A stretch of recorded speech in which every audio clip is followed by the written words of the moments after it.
Halo rekan-rekan, selamat datang kembali di channel ini. Video kali ini saya akan membagikan informasi terkini terkait dengan pengumuman yang baru saja dirilis oleh pemerintah Provinsi Jawa Timur terkait dengan pengumuman kelulusan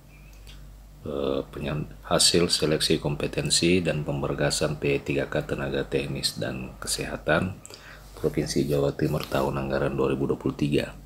Rekan-rekan bisa menyimak video ini sekedar gambaran terkait dengan pola dan mekanisme kelulusan serta pemberkasan atau berkas-berkas yang perlu disiapkan jika rekan-rekan berhasil lulus pada seleksi P3K tahun 2023 ini. Untuk itu silakan ditonton secara lengkap agar rekan-rekan sekalian bisa menerima informasi ini secara utuh dan menyeluruh. Rekan-rekan sekalian, baru saja pemerintah Provinsi Jawa Timur merilis hasil seleksi kompetensi bagi calon dan pelamar calon aparatur sipil negara, tepatnya pegawai pemerintah dengan perjanjian kerja pada formasi tenaga teknis dan tenaga kesehatan. Di Provinsi Jawa Timur sendiri untuk P3K teknis itu jumlah formasi yang dibuka sebanyak 729 orang, akan tetapi dari hasil serangkaian seleksi formasi yang terisi hanya 657 orang. Sedangkan untuk tenaga kesehatan formasi yang dibuka sebanyak 1130 dan formasi yang terisi sebanyak 1062 orang. Peserta seleksi kompetensi P3K Tenaga Teknis Provinsi Jawa Timur yang dinyatakan lulus dan berhak mengikuti pemberkasan nomor induk P3K Tenaga Teknis adalah peserta yang memiliki kode P-L, kemudian P-L garis datar 2, PR1-L, PR2-L, dan kode-kode ini memiliki arti yang rekan-rekan perlu ketahui bersama. Kemudian peserta yang memiliki kode P, kemudian TL dan TA di kolom keterangan pada lampiran itu dinyatakan tidak lulus dan tidak berhak untuk mengikuti tahapan selanjutnya. Jadi yang mendapatkan kode P, kemudian TL dan TH, artinya dia dinyatakan tidak lulus serta tidak berhak untuk mengikuti tahapan selanjutnya. Dan bagi rekan-rekan yang mendapatkan kode PL, PL2, PR1L, PR2L, PRL garis datar 2, PR2 garis datar 3, maka dinyatakan berhak untuk mengikuti pemberkasan selanjutnya dan dinyatakan lulus seleksi. Lalu sebenarnya apa arti dari kode-kode tersebut? Untuk kode P itu merupakan peserta yang memenuhi nilai ambang batas, kemudian PR1 adalah peserta tenaga honorer kategori 2 pada jenis kebutuhan khusus. Kemudian PR2 peserta non-ASN pada jenis kebutuhan khusus.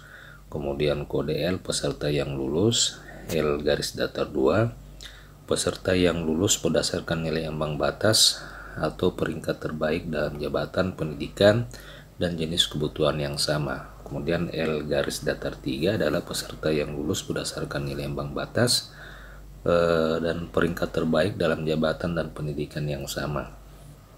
Setelah dilakukan perpindahan formasi dari lokasi formasi dan jenis kebutuhan yang berbeda. Kemudian untuk kode TL adalah peserta yang tidak lulus. Kemudian TMS adalah peserta P3K yang tidak memenuhi syarat. TH adalah peserta yang tidak hadir, serta A adalah peserta P3K teknis yang memiliki sertifikat kompetensi sesuai dengan jabatan yang dilamar dan mendapatkan nilai tambahan paling tinggi 25% dari nilai paling tinggi kompetensi teknis. Nah rekan-rekan, untuk pelamar yang dinyatakan lulus seleksi kompetensi selanjutnya adalah harus mengikuti tahap pengisian daftar riwayat hidup serta menyampaikan kelengkapan dokumen secara elektronik.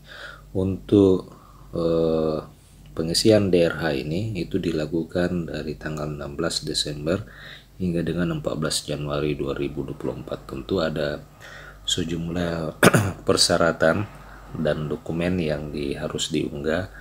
Jadi di pengumuman ini juga sudah disampaikan terkait dengan dokumen-dokumen yang perlu disiapkan untuk pengisian daftar riwayat hidup setelah kelulusan ini. Nah, rekan-rekan sekalian, di berkas persyaratan usulan P3K ini tentu harus melalui mesin scanner yang dilakukan melalui mesin scanner dan tidak melalui aplikasi dari handphone. Apabila peserta yang tidak melengkapi data dokumen dalam jangka waktu sebagaimana jadwal yang telah ditentukan, maka peserta tersebut dapat dinyatakan mengundurkan diri. Sementara itu dari hasil pengumuman ini begini sekilas tampak dan penampakan dari kolom pengumuman. Jadi di kolom keterangan di sini rekan-rekan akan ada kode PR2-L. Ini artinya PR2 adalah peserta non ASN yang berhasil lulus. Kemudian PR2 adalah non ASN akan tetapi dia tidak berhasil mendapatkan formasi. Jadi jika dilihat dari halaman ini, untuk formasi jabatan ahli pertama analis hukum, jadi kemungkinan besar hanya satu formasi yang disiapkan sehingga hanya satu orang yang berhasil lulus dan mendapatkan formasi tersebut. Tentu yang mendapatkan lulus di sini oleh karena memang tidak ada tenaga honorer kategori 2, maka yang berhak untuk mendapatkan formasi ini adalah yang memiliki nilai tertinggi yakni 436. Begitupun untuk jabatan analis hukum, dari sejumlah pelamar cuma satu yang dinyatakan lulus, yakni tenaga PR2 atau tenaga non ASN, dan mendapatkan nilai yang tertinggi yakni 409 orang. Dari pendaftar di jabatan ini terlihat tidak ada PR1 yang merupakan kategori tenaga honorer kategori 2, sehingga perankingan itu berdasarkan nilai tertinggi yang berhak mendapatkan formasi ini. Untuk jabatan ahli pertama pengelola sumber air, ini yang menarik, dari peserta cuma satu yang dinyatakan lulus dan di kolom keterangan terdapat kode A, artinya si pelamar ini memiliki sertifikat kompetensi sehingga mendapatkan afirmasi nilai sebanyak 25%, yakni di sini ada ditampilkan 67,5 poin dari nilai murni kompetensi teknis. Jadi untuk kode keterangan A artinya para peserta itu memiliki sertifikat kompetensi yang dipersyaratkan sesuai dengan jabatan yang dilamar.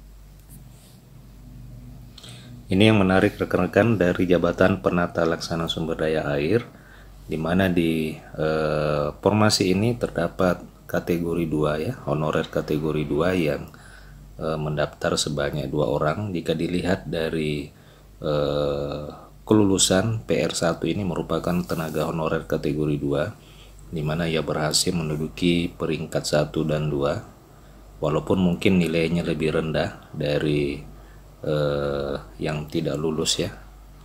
Dari yang tidak lulus di sini 346 poin, sedangkan PR1 dia hanya mendapatkan nilai 252, akan tetapi dia dinyatakan lulus oleh karena memang untuk PR1 atau tenaga honorer kategori 2 diutamakan di dalam kelulusan pada tahun seleksi P3K tahun ini.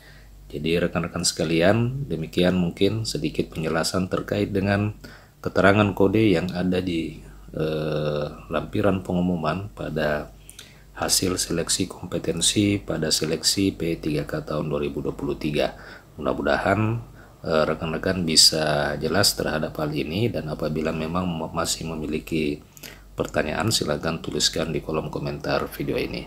Terima kasih rekan-rekan telah menyaksikan. Dan bagi rekan-rekan yang baru pertama kali bergabung di channel ini, silakan di subscribe terlebih dahulu channel ini untuk terus mendapatkan update informasi terbaru seputar tenaga honorer dan aparatur sipil negara. Terima kasih telah menyaksikan, sampai jumpa di video berikutnya.